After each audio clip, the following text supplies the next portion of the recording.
Ce bruit qui a terrorisé des générations entières, vous l'avez reconnu, c'est celui de la redoutée fraise du dentiste. Et ça peut paraître bizarre, mais il sort bien de ce véhicule, un cabinet dentaire sur roue spécialement réservé aux personnes handicapées.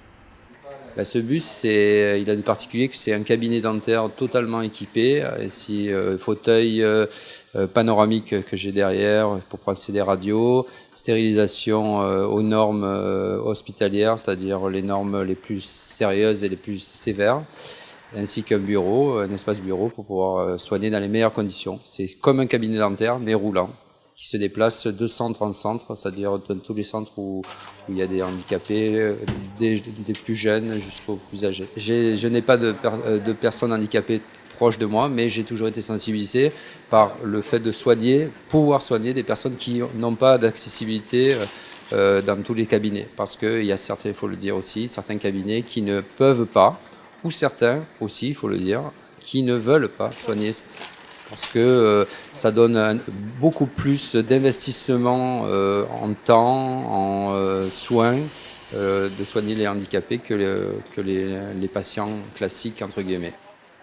Créé en 2010, le bus sillonne chaque année près de 70 villes en région PACA et dispense plus de 1500 soins. À l'origine du projet, il y a l'association Handident, créée en 2005. Son combat, améliorer l'accès aux soins pour les personnes handicapées. Alors quand il n'y avait pas Handident, en fait, quand on n'avait pas le bus Handident, on allait sur la Timone.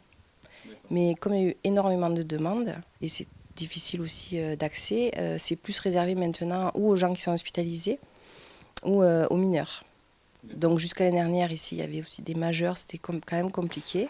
Voilà. Donc là, les enfants ici, en général, voient d'abord le bus Handident.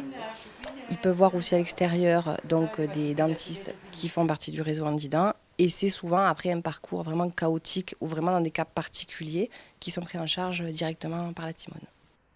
Une enquête nationale a démontré que l'enfant handicapé a 4 fois plus de risques d'avoir une mauvaise santé bucco-dentaire qu'un enfant valide.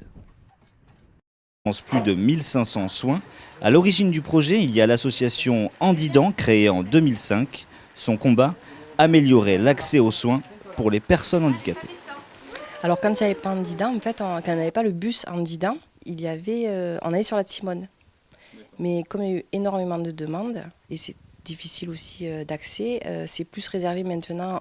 Qui se déplace de centre en centre, c'est-à-dire dans tous les centres où il y a des handicapés, des plus jeunes jusqu'aux plus âgés. Je n'ai pas de personnes handicapées proches de moi, mais j'ai toujours été sensibilisé par le fait de pouvoir soigner des personnes qui n'ont pas d'accessibilité dans tous les cabinets. Parce qu'il y a certains, il faut le dire aussi, certains cabinets qui ne peuvent pas, ou certains aussi, il faut le dire, qui ne veulent pas soigner.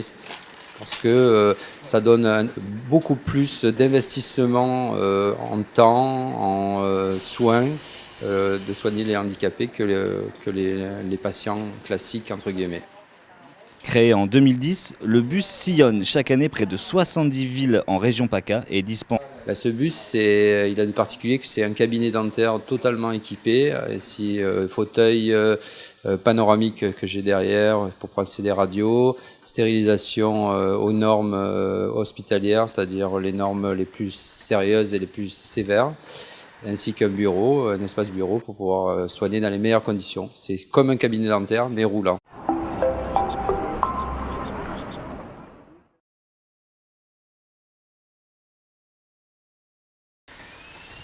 Ce bruit qui a terrorisé des générations entières, vous l'avez reconnu, c'est celui de la redoutée fraise du dentiste. Et ça peut paraître bizarre, mais il sort bien de ce véhicule, un cabinet dentaire sur roue spécialement réservé aux personnes handicapées.